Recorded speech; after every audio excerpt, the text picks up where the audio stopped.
ସତ ହେଉଛି ଫିଲ୍ମ। ଦର୍ଶକ ବନ୍ଧୁ, ଆପଣମାନେ କେତେକ ଦେଶାତ୍ମକ ଚଳଚ୍ଚିତ୍ର ଗୁଡ଼ିକରେ ଦେଖିଥିବେ ଯେ ଜଣେ ସୈନିକ ଘରେ ଛୁଟିରେ ଥାନ୍ତି ଏବଂ ତାଙ୍କୁ ଏମର୍ଜେନ୍ସି ଚିଠି ଆସେ ଏବଂ ସେ ଯେକୌଣସି କାମରେ ଥାଆନ୍ତୁ ନା କାହିଁକି ଯଥାଶୀଘ୍ର ସେନାରେ ଯୋଗ ଦେବାକୁ ହୁଏ। ତେବେ ଫିଲ୍ମରେ ଦେଖିଥିବା ଏହି ସିନ୍ ଗୁଡ଼ିକ ଏବେ ବାସ୍ତବରେ ସତ ହେଉଛି। କିଏ ବାହାଘରର ଗୋଟିଏ ଦିନ ପୂର୍ବରୁ ତ ଆଉ କିଏ ବାହାଘରର 2 ଦିନ ନ ପୂରୁଣୁ ସେନାରେ ଯୋଗ ଦେବାକୁ ବାଧ୍ୟ ହୋଇଛନ୍ତି। ତେବେ ଏମିତି ଘଟଣା ଏବେ ଅନେକ ଘଟିଥିଲେ ବି ଆମେ ଆପଣଙ୍କୁ ଗୋଟିଏ ଘଟଣା ହିଁ କହୁଛୁ। ମହାରାଷ୍ଟ୍ର ପାଚୁରା ତହସିଲ ନାଚିନ୍ଦେ ଗାଁର ସେନା ଯବାନ ମନୋଜ ଜ୍ଞାନେଶ୍ୱର ପାଟିଲ ମେ 5 ତାରିଖରେ ୟାମିନୀକୁ ବିବାହ କରିଥିଲେ। 7 ତାରିଖରେ ହୋଇଥାନ୍ତା ସତ୍ୟନାରାୟଣ ପୂଜା। ତେବେ ଏହା ପୂର୍ବରୁ ଆସିଲା ସୀମାରୁ ଡାକରା। ମାଟିମା ଡାକରେ ମନୋଜ ଏବଂ ୟାମିନୀଙ୍କ ବାସର ରାତି ଫିକା ପଡ଼ିଯାଇଥିଲା।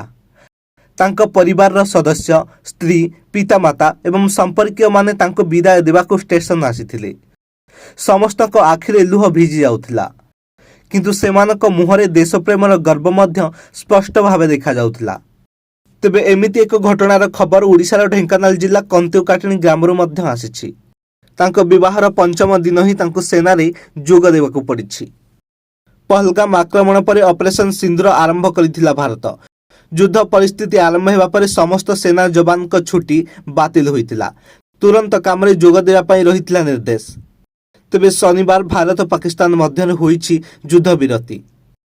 ଏବେ ସୀମାରେ ଶାନ୍ତ ଫେରିଥିଲେ ମଧ୍ୟ ଭାରତୀୟ ଯବାନମାନେ ଆଲର୍ଟ ମୋଡରେ ହିଁ ରହିଛନ୍ତି।